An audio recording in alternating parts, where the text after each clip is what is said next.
Okay, this is a 1955 Chevy Wagon, which I'd like to have built, and this is a 1956 Chevy Wagon. They both have the same body.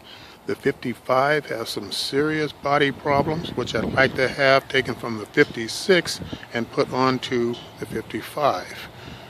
First thing we'll review is the front end, where the corrosion is not on the front pillar. That's a good one compared to, this is the 56 that we're looking at using as a donor vehicle to take the parts off of to build the 55. And the 55, here is the front on that. As you can see, that needs to be replaced, and the 56 has one in excellent condition for this task. The 55 has corrosion all across that front there and down in the water trough where the vent duct goes for the not air conditioner, but the defroster. The other issue with the 55 is the top. As you can see, the top has had some repairs of Bondo, which does not suffice. It has some major corrosion problems at the rear. And as we get around to this corner, we can see where the metal is completely eaten through in holes all across the top. I'm going to go completely around this so we can see that this one definitely needs to go away. Somebody's putting some Bondo in it to try to repair it. Didn't do such a good job. Some holes are still obvious. On the 56, we don't have that problem. The metal has some surface rust, but nothing has rusted through.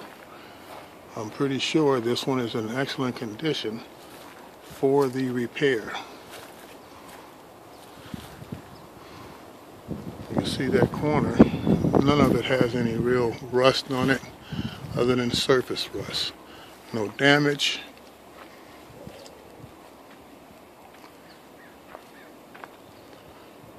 That's the first problem, is the top. Now we're going to take a look into the 56, which is the donor vehicle. I want to go inside and show you some key characteristics of this that are problematic. Here's the 56. This is one which you'll notice in some of the other pictures. It has surface rust but no real damage. The floor is questionable. Needs to be taken out of this 56 and put into the 55, which we'll see in a minute has major damage. Some floor sections, this is the passenger side floor, needs to be replaced, but there's a panel for that. As you can see, the floor is in fairly good condition. And when we get to the 55, you'll see we got major problems. This floor is pretty solid. It's intact. It's complete. Doesn't have any holes, any rust. Even the tire pan is in excellent condition. Surface rust only. Surface rust only.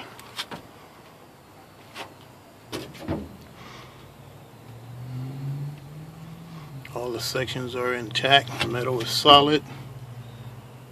And we're going to go over to the 55, which has major problems.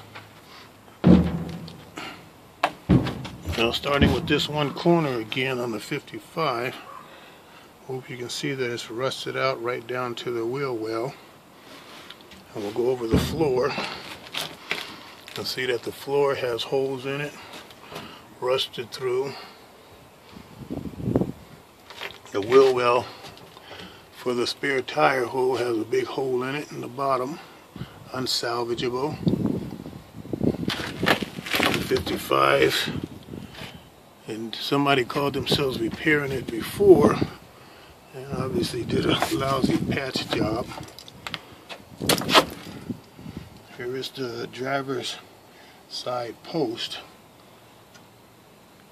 All along that channel there, it's pretty gone. Pretty bad condition. Somebody did some kind of repair on it at one time and did a very lousy job at it. Here's the passenger post. It has the same rusted condition. Somebody called themselves repairing it. Here's that rear wheel on the passenger side again. You can see that wheel well is eaten up down in that with holes in it. Other than the top, the floor and the wheel spare tire channel, the 56 is an excellent donor for this.